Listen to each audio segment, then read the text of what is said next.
2 weeks without a game, is that a positive thing, negative, or perhaps a bit of both? You like to play all the time, you like to keep consistency and what have you, but look at it the other way, it's a rest. It's weekend off, few days off, and then prepare again, ready for this game tomorrow. We've had a good week's training, we're ready for it tomorrow, yeah. And it is a massive game. I know we say that they all are, and of course that's true, but this is because win and the New Saints goes 8 points clear at the top. Yeah, I don't really need to, give any more, thought to the players there. They should know how important it is. We don't have to harp on about it. Bala are second, like you say, big game, decent game the first time round. A couple of months ago now, is it? A long time. It seems a long time ago. So yeah, it's an important game. It's another chance for us to go get that clear advantage again. But we've got to do the hard work. We've got to put the work in because Bala are a very good side. And although this will be our 10th game of the season, in effect because of the abandoned previous game on the 30th of September, this will be match day 5. Will the events of that night have any bearing whatsoever on tomorrow's game or not? I don't think so. I think what was positive to come out of the game was how much we wanted to put right the first half, which wasn't a good start from us, but also second half was very good. How we dominated the ball. It was some excellent play, and it always looked like we were going to get back in the game. The way the feel of the game, and if we'd have had another 10 minutes, maybe we'd have nicked another one. It was that type of game where we had the momentum with us fully there. And but no, previous games, it's one of them where it's a one-off game, isn't it? It's a one-off league game.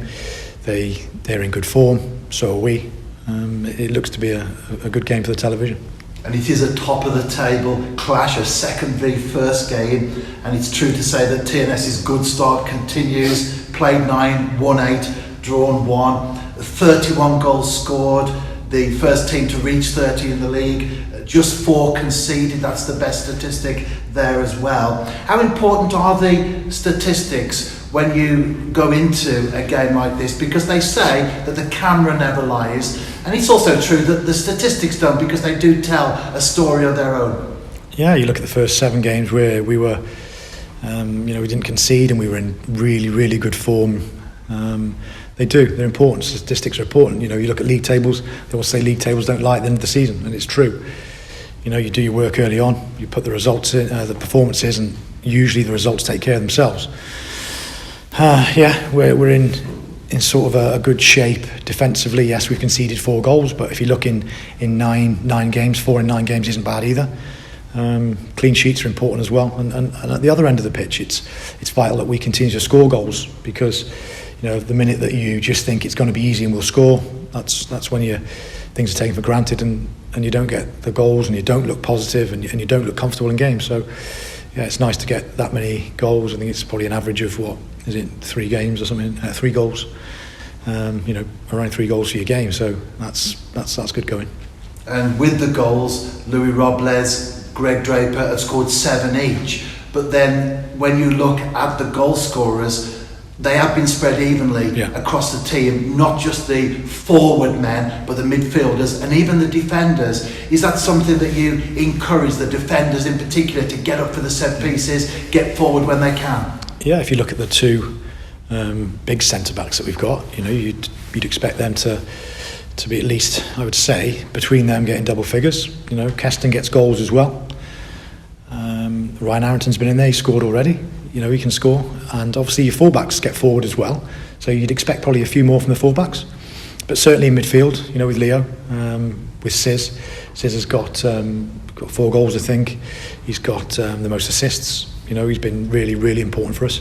So if you look at that already, the players I've talked about, apart from our 3 main men that get the goals, Dean, Greg, and Louis, then we're in sort of a good position all over the pitch to create and score goals.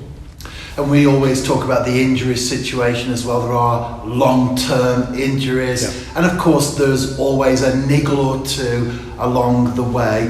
The break that we just had, has that helped in terms of players been more available for tomorrow's game than perhaps would have been the case? Yeah, definitely. I think if we'd have had this game last week, a couple of players would have missed out, no doubt about that. But the situation is, they've come back Tuesday and yesterday to train, and they're back to it. So probably 4 or 5 that we wouldn't have had for last week we'll have had for tomorrow, which is encouraging.